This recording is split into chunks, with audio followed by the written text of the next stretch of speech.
This presentation will explore emotional intelligence and coping skills for student athletes. There are three key objectives to this presentation. Firstly, to provide an overview of the theoretical issues regarding emotional intelligence and coping. Secondly, to demonstrate the use and interpretation of emotional intelligence and coping measures. And finally, to apply coping and emotional intelligence interventions with a sample of volunteer student athletes, evaluating the efficacy of these. The first objective is to provide an overview of the theoretical issues regarding emotional intelligence and coping. So with emotional intelligence, starting with a development program, if emotional intelligence skills help create success, and if emotional intelligence can be improved, then we could help clients succeed by helping them improve their emotional intelligence skills, and importantly, we can enhance our own emotional intelligence skills.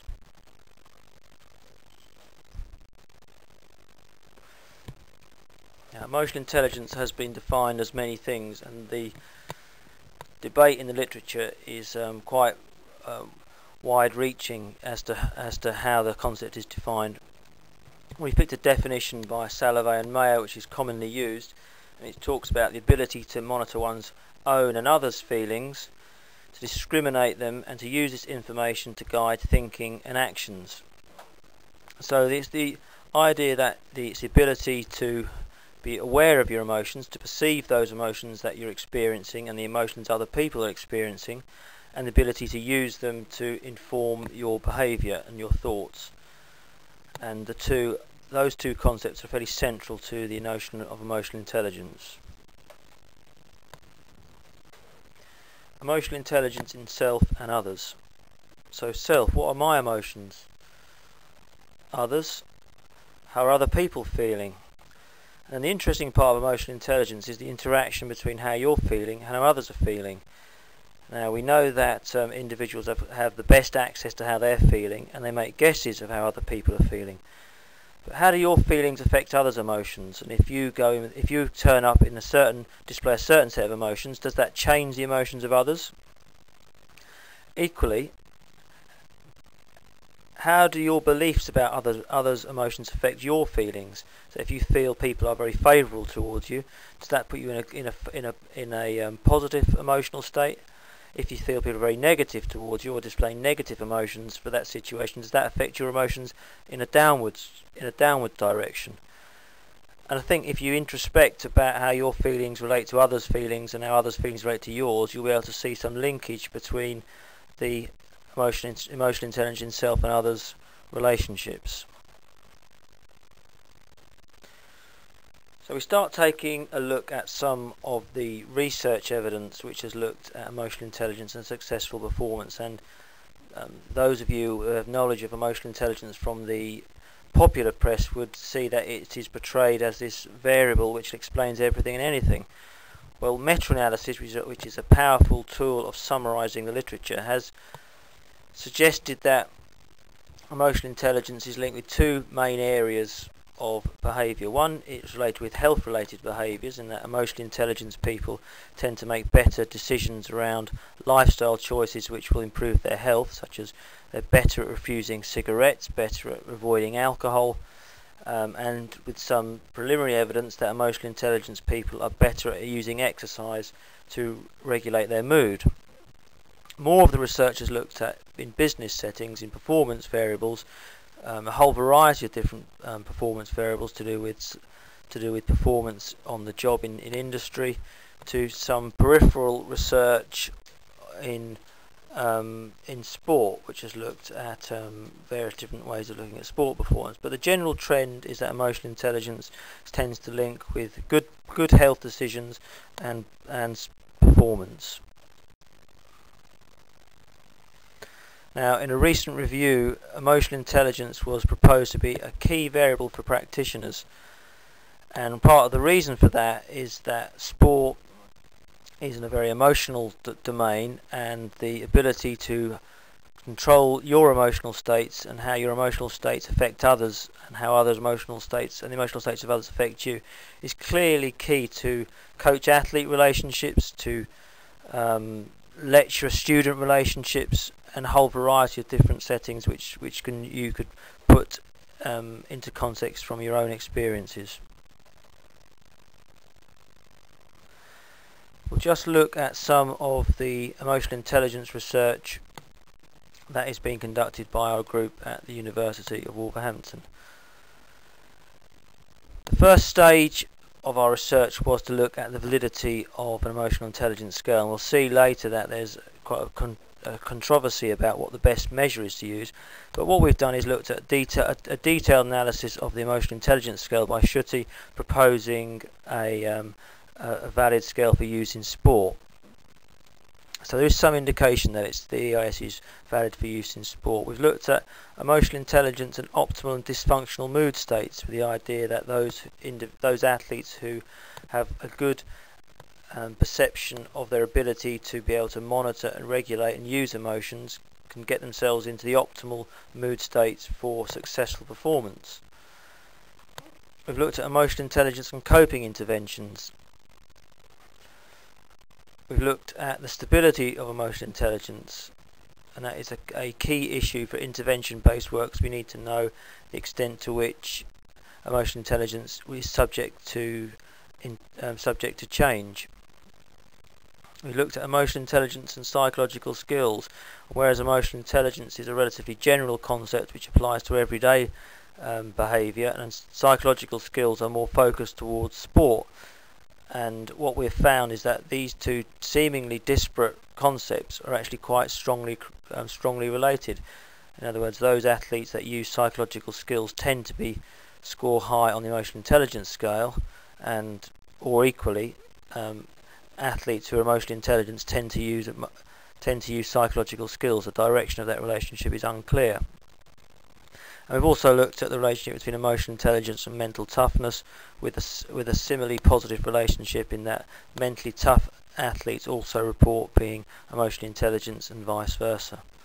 So there's a whole variety of research being conducted at the University of Wolverhampton to explore the nature of emotional intelligence in sport settings, and to look at linkages with important variables for sports psychology practitioners.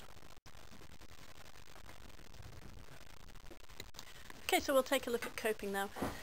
Coping was defined by Lazarus and Folkman, who are two key researchers in this area, as a process of constantly changing cognitive and behavioural efforts to manage specific external and/or internal demands or conflicts which are appraised as taxing or exceeding personal resources. Research indicates that student learning can be enhanced by not only understanding the ways in which students appraise a stressor, but also how they cope with that. We've got an example here taken from a student athlete. Stress can become a chronic stressor, and here you have an example of that. You've got an athlete saying, "I think in the last year, pretty much every day I've been tired. I just feel tired all the time. You're tired for college and it makes it difficult. I can't fit all my training in every week because I've got other stuff to do, plus pressure from my friends to go out with them and work from college to do." So student athletes have an awful lot of pressures pulling on their resources, and this in itself can create stress, which over time can become more significant in terms of its impact on their functioning. Coping itself is quite a complex phenomenon. It's multidimensional because there are many strategies that are involved. The combination of coping strategies that are used can vary at different times of a stress transaction, so leading up to a stressor, during it, and then on reflection. There's no simple style. Individual variation will be seen. It is a process, it is a transaction between the environment and the person. And one of the things that we need to look at as well is coping effectiveness, because we may be engaging in coping strategies, but that doesn't necessarily imply that they work. The most commonly used theoretical model of stress and coping is the transactional model of stress. This was formulated by Lazarus and Folkman in 1984, and this is a model that's been utilised in the sport coping literature. It essentially suggests that stress and coping are influenced by a range of personal and situational factors. So it's highly idiosyncratic because people's personal and situational factors clearly vary amongst individuals. So you'll see differences not only in the appraisal of stress, but the coping strategies utilised in managing them. If we look a little deeper at the model itself, appraisal has two subcomponents. Primary appraisal essentially is an assessment of what does this mean for me, and you will get coping responses if it's appraised in one of three ways. Firstly, there's harm or loss, so there's already been damage incurred, whether that be a loss of time or some sort of a resource. Threat, in that there's an expectation of future harm. And finally, challenge, where this could be a positive thing. It's not necessarily a negative event that causes a stress reaction, and this might be an opportunity to achieve something, personal gain, points, rankings, grades in an exam. With those three appraisals, you'll then get coping responses. So this is a secondary appraisal. Do I have the resources to deal effectively with this particular challenge or stressor? And can I implement them successfully?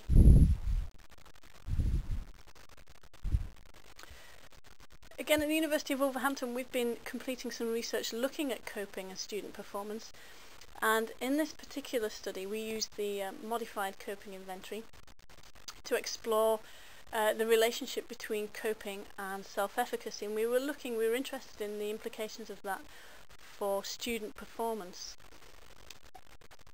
What we found when analysing the results was that multiple regression results indicated that active coping and planning, which in itself is an active form of coping, significantly accounted for 39% of the variance in self-efficacy. So you've got some of these, what we call adaptive coping strategies, very problem-focused coping strategies that are linking to self-efficacy for the successful completion of a first year on an undergraduate degree.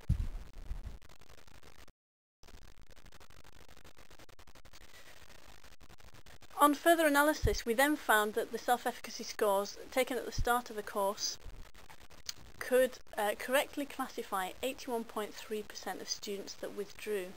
So this is quite a powerful tool, an early diagnosis tool if you like, for identifying those students that we may wish to work with in order to enhance their coping capacity, ultimately their self-efficacy towards successful completion of their first year. We actually implemented intervention strategies that were designed to develop self-efficacy, and that was particularly through the development of active coping, planning and organisation tasks, so on and so forth. Okay, in the following task then, we're going to watch some footage, some DVD footage of a high-profile football manager. As you're watching the footage, which lasts approximately 10 minutes, there's a few questions we'd like you to consider. Firstly, when watching the video, which stressors, or what are the stressors that are evidenced in the events that unfold? Ian, the manager, what are his emotional consequences in response to these stressors, and how does he evidence them? When we look at Ian's family, what are their emotional consequences? And again, how are these evidenced? And then when we look at the coping strategies, what coping strategies does Ian evidence? And what coping strategies are evidenced by his family? And then finally, how does stress, emotions and coping appear to interact as the scenes unfold?